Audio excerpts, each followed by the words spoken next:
put in 60 hours a week and you still don't have enough cash? Does that sound familiar? See, most of us are out here hustling, grinding and busting our tail to barely make it or to barely end up with this $20 by the end of the week. And then someone shared a surprising statistic with me. And they said, hey T, did you know that 70% of us can't even come up with $1,000 in case of an emergency? I said, you got to be kidding me. We're one step away from being in serious trouble. But it doesn't have to stay like this. If we talk today about cash, I'm talking about cold hard cash, then we may be able to successfully build a safety net even with this tight little bit of money, right? And if we start talking about our struggles together as a collective, we gonna make it, okay? So let me tell you about Alex. So Alex worked full-time and picked up shifts at a second job every single weekend, right? And working hard is Alex's thing. Staying busy, that's Alex's thing. But when it comes to every single dollar that Alex makes before the next check gets here, it's gone. I'm talking about when the check gets there, you know, you pay your rent, your groceries, bills, gas bill, whatever. Poof, that stuff is gone. Disappears like it never even was there. So for the next 2 weeks, you on this. This is all you got. This is all you got. It's this $20 bill. That's all you got. And that's because the system that we live in, where the costs continue to go up, up, and up, but that pay stays the same, and it's stayed the same so long that you're behind. And I will be honest, this is exhausting. But here's the whole answer, I believe, that nobody likes to say out loud. Working harder does not equal more cash flow. I don't care how hard you grind. The problem isn't your work ethic. Not to be. I just feel the system's rigged. It's designed to have the haves and the have-not, because the wages can't keep up with the cost of living. Even the debt traps that we fall in, like credit card debt or those annoying payday loans, they just keep us spinning our wheels. But here's what I want you to remember. It doesn't always have to be this way. And I'm going to continue to put that in your head so you want to remember this. It's not always going to be up this way.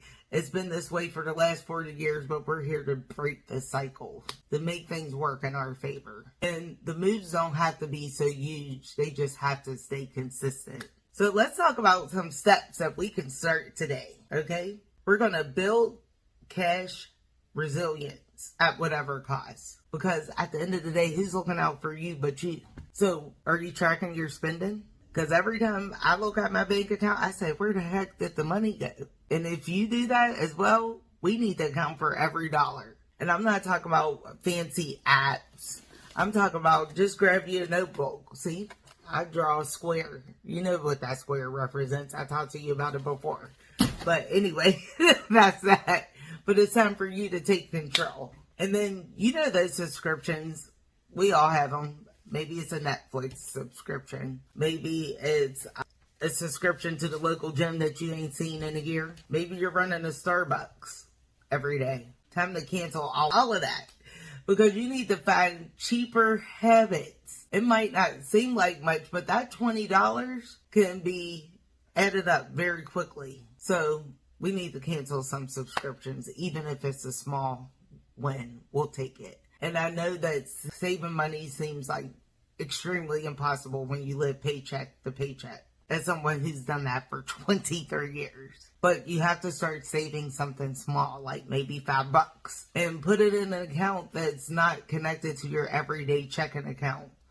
So you remember when they said out of sight, out of mind? That's where this comes into play. So let's talk about hustling, because you're already working all those extra hours, and we need to make every hour count because we're not even getting any younger at this point. So it may be time for you to look for a side gig or, you know, something that might pay more, that takes less time, even if it's babysitting. Kids not your thing, find something else. But one weekend with the right side hustle can bring in more than an entire month at a second job. I know it sounds like baloney, but it's true. Just look what I did for my hustle. Instead of saying that I need 1,000 saved, how about we start with 50? Then work our way up to that 100 to 500. See, taking small steps will stop you from feeling overwhelmed at all times. I think we can build this together. I think we can build upon this together because, again, we're not alone. There are so many of us that are in the same boat trying to figure it out on a daily basis. We're out here hustling, we're grinding, and we're still trying to build some type of perfect life. But it's not about the actual perfection, it's about the progress. So what would your first step be? The first change you put in place that did not work means that you must try a different approach. A very wise man taught me that. Maybe you'll start tracking your expenses. Maybe you'll cancel that subscription we spoke about. Maybe you'll even save your first $5. Maybe if it's one, it doesn't matter.